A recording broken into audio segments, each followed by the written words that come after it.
Alright, games have been used for teaching for a long time, and recently most teaching institutions have been trying to make the switch from a normal medium into a digital one, using virtual games. And this video seeks to analyze just how effective this games post-virtual switch have been at actually teaching kids the concepts that the game wishes to teach. So one way to see how video games affect learning is to see how games in general affect learning. Games have been used throughout history to teach children many different things, and not just children as well, but animals. For example, wolf cubs learn to hunt by play fighting with their pack and learning from their parents as well. So it goes to follow that games are very effective, and logically think about it, video games are very similar to games, and the only real difference is the medium in which they're presented. Video games are mostly visual and interactive with TVs and controllers, but otherwise they're pretty much the same thing. Another example of games teaching kids how to play that might hit a little bit closer to home is peekaboo. This really simple game is actually a very effective means of teaching your child object permanence through something that is both entertaining for them and engaging for them. So the important parts of peekaboo are twofold. One, it's an active demonstration to your child of the concept you wish to portray, that is object permanence in this case. And the second is that it keeps your child engaged in said activity. I mean, you can imagine how ineffective a basic explaining with words would be to your child. So this can be extended to teaching in general. So no matter what it is you're teaching, a demonstration and examples help to develop the understanding of the content being portrayed. This can be extended to teaching in general. No matter what it is you're teaching, demonstration and examples help to further the understanding of the people you're teaching to. And if the students are not engaged in the material that's being taught, they're probably not going to get much out of it. For an example of this, just look at Eddie Wu. He's an Australian math teacher who's been praised by his students and academic boards alike due to his engaging personality and just eloquence when it comes to explaining mathematical concepts. We'll take a look at a clip of his session now to see what he does. Tell me what 1 factorial is. 1. 2 factorial. 2. 3 factorial. 4 factorial. Okay, so this time, how do I go backwards? I divided by 4, then I divided by 3, then I divided by 2.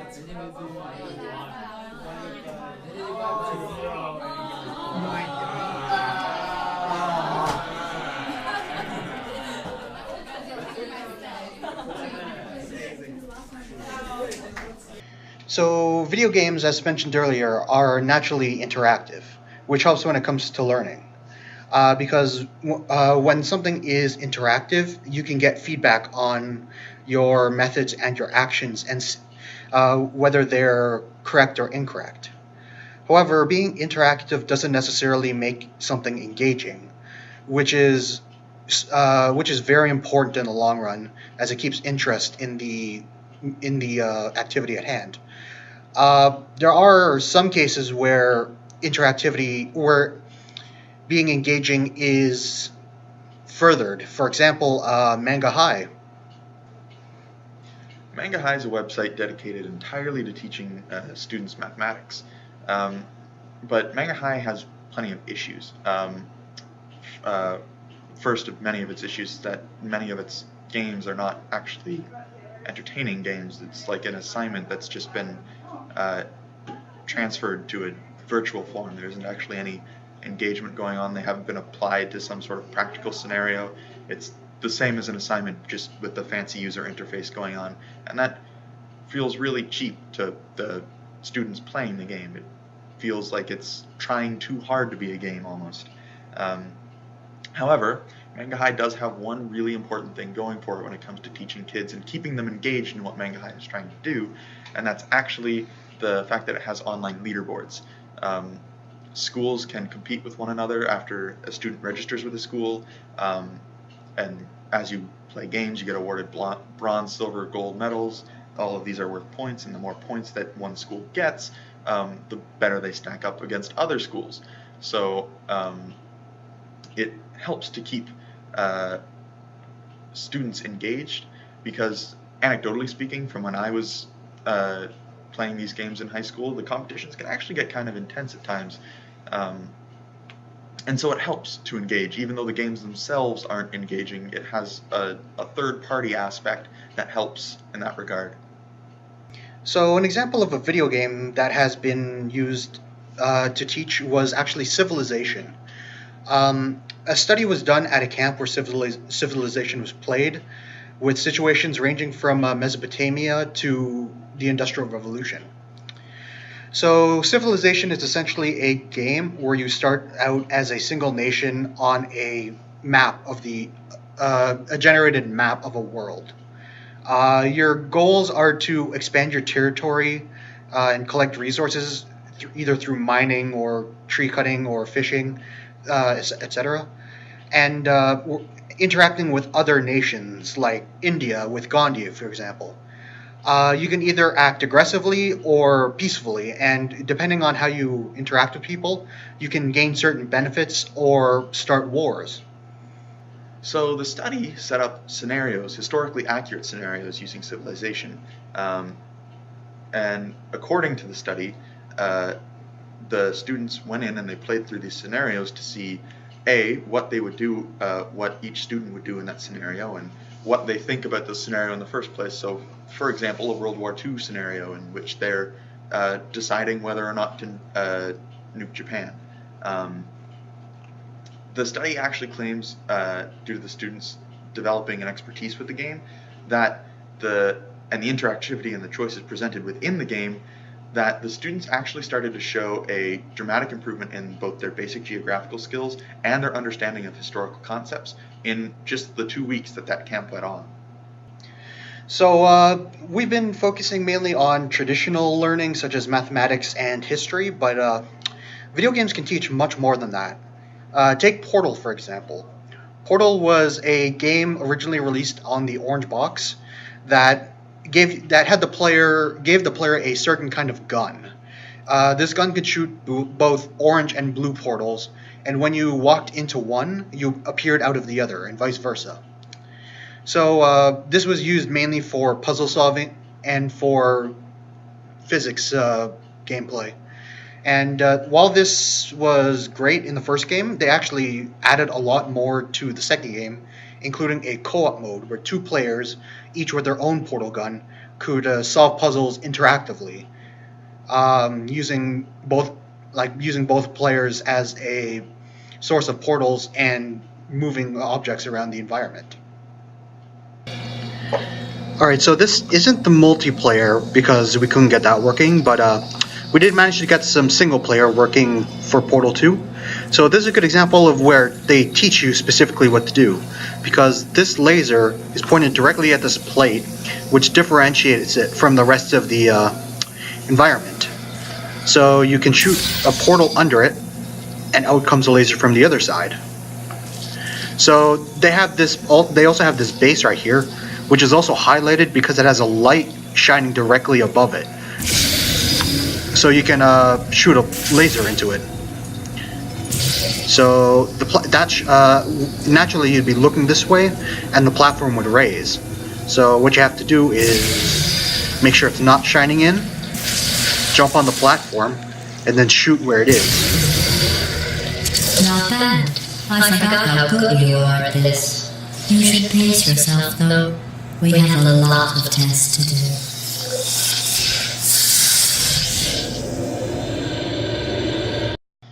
So basically, Portal 2 was actually teaching two very important lessons at the same time, and was doing it more effectively than you could ever really ask a school to do. It was Portal 2's co-op mode that was teaching both problem solving through the actual puzzle solving gameplay, and teamwork through having you cooperate with a teammate. And Portal 2 did this mainly through its creative mechanics, through having, a sort of out there concept of shooting portals and going through one and appearing at the other, and the physics behind that and maintaining momentum through one and the other, since they were so different from what they're used to, it made you think and created some very interesting puzzles that you needed to solve, and they were very difficult puzzles, but because Portal 2 was fun and engaging, you wanted to solve them. You were essentially wanted to learn how to solve those problems and how to work together with your teammate to do so. So that's the main reason why Portal 2 was so effective, was that it made you want to, because it was fun. And it shows that in order for games to actually be effective, or at least more effective than conventional teaching, what needs to happen is the mechanics and the entertaining aspect can't be traded off. The mechanics and what you're actually aiming to teach need to essentially be the same thing in order for it to actually be effective, as was the case with Portal. So another kind of video game we'd like to talk about is simulation games. Simulations tend to be even more helpful than regular games, just because they're meant specifically to teach people. One example would be military simulations. The military uses simulations to train things such as driving vehicles, flying planes, and handling heavy machinery such as machine guns, to train new recruits in those fields. Simulations tend to be very useful, mainly because they simulate real-time environments without any repercussions. So even if you, for example, crash a plane in a simulation, you can pick up and dust off and just learn and do it again, because you didn't actually crash a plane. But if you're actually to fly a plane for the first time, it'd be very dangerous for you. So if games like military simulations, AAA video games, and even games like Peekaboo can be effective means of teaching different audiences different things, then why is it that classroom video games don't seem to be having any added bonus as opposed to just regular teaching? We think that this is because the